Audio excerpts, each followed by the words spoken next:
My name is Detective Nicolette. Over the past few years, I've gained something of a reputation, not only for cracking the more lurid and disturbing cases that seem to have stumped other police departments, but also for working on those cases that never quite make it into the official record, for agencies that don't officially exist. Sometimes I'm recruited to participate in investigations that go way beyond the borders of my own country, and which blur the borders between fantasy and reality. One such case was the thing in Germany.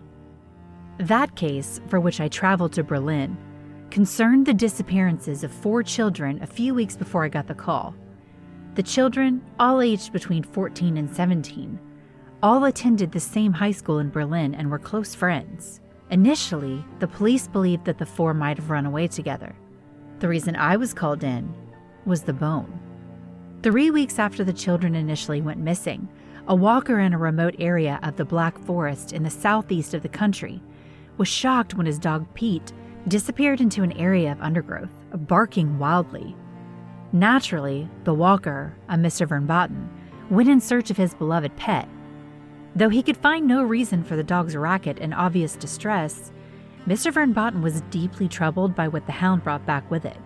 At first I thought it was just a stick, but as I looked more closely I saw flashes of pink and red, the crackled edges of what looked like cooked, almost charcoaled meat.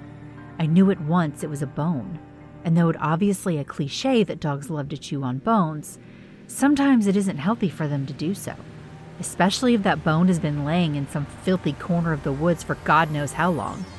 So I reached down and pulled the blackened thing from Pete's mouth. It was only then that I saw the detail. The bone that Pete had lodged in his mouth was wearing a ring. The ring, and indeed the finger and partial thumb joint that it was attached to, belonged to Annika Grossman, a 15-year-old who was amongst the 4 said to have disappeared from the city many miles from the forest. More disturbing still was the fact that Mr. Vernbaten had been correct when he had mentioned blackening and charcoal. The meat on the bones, though I hate to refer to a human body using those terms, was blackened. Not as initially thought, because someone had tried to dispose of the body by burning it, but because the flesh that was once on those bones had been cooked. Tooth marks running like long gouging scars into the bone themselves confirmed that some of the meat had been chewed from the bones. The dental signatures did not belong to an animal. How we were to find those responsible for this act and to bring them to justice was something I was left to figure out. My first step was to interview other teenagers at the foursome school, to find out as much as I could about them. I also sequestered phone records from the telecommunications company in an attempt to see what the group discussed in the days before their disappearance and to gain some insight into how fragments of Annika's body could have ended up on the other side of the country, 8 hours' drive away. I also sent search teams to the Black Forest to scour the area, a mammoth task when you consider the size of the place. I asked for security footage to be collected from every major transport leak for the day the kids disappeared. The train stations, the bus terminals, even the taxi ranks and major highway stops in case of hitchhiking. The 2 main questions I wanted answers to were how did they get to the Black Forest and why did they go there in the first place? By midway through my first day's interview, I felt I might have an answer to the second question. By the end of that day, I had requested a high court judge to intervene and expedite the telephone records, forcing the company, in contradiction to their policy, to hand over the records in less than 24 hours. I could do that because I believe the records themselves were key to the case. I wanted not only the conversations, but the kids' records on Tatlibrot. For those who don't know, Tatlibrot, a name formed for the Turkish word for sweet and the German word for bread, is an augmented reality game, blending elements from a number of other popular games such as Candy Crush and especially the ridiculously popular Pokemon Go.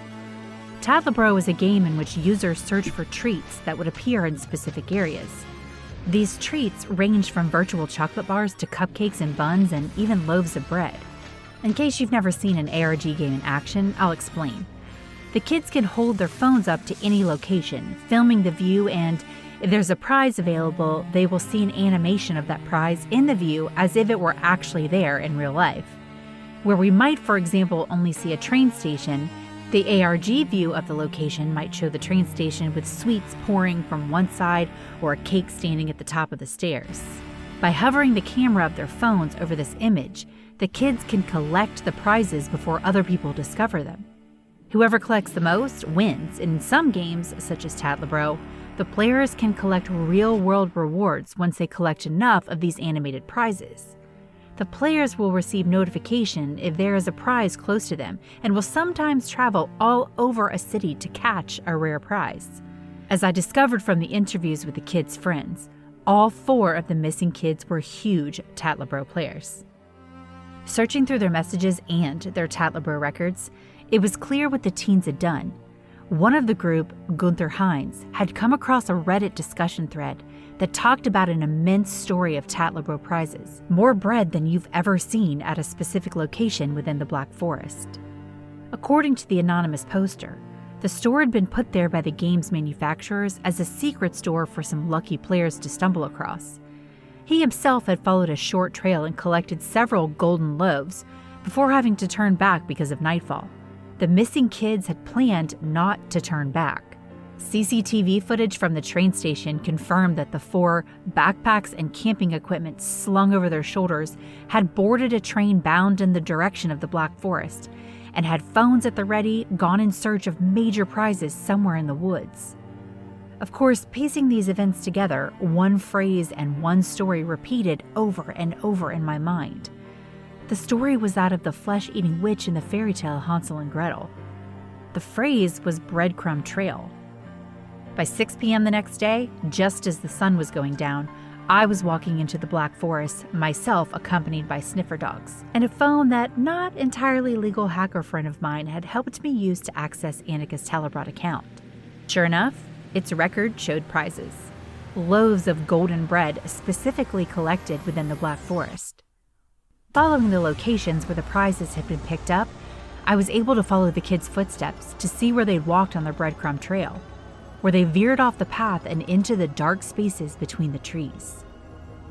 I'd only been there on this trail for an hour, fighting my way through the bracken and fallen trees when I heard the scream. The sound, something oddly female and yet more animal than human, was a curdling, guttural thing that swirled up through the trees and sent the birds flapping in thunderous panic clouds, like scattered ink into the sky. It was like nothing I'd heard before or even heard since. I hope to never hear anything like that again. Racing towards the sound, I came to a clearing and found the strangest scene. There was a man of around 50 years of age, clutching to him 2 children. Behind him, and completely ablaze, was the remains of a small wooden hut. Slowly, the man turned and pointed to a stone-built structure at the center of the conflagration. This dome structure looked a lot like the wood-fired pizza ovens you find in traditional pizzerias, and had its center a cast iron door that was firmly closed. Through his tears and with his cracking voice, the man pointed to the structure and said, "She's in there." The remains of the she he was referring to were recovered later that night. They were not entirely human. Though they shared a similar shape, the bones were elongated, the teeth more like those of a big cat or hyena, the fingers of extraordinary length, stretched out with additional knuckles to curve. Murderous talons like those of some great eagle or hawk.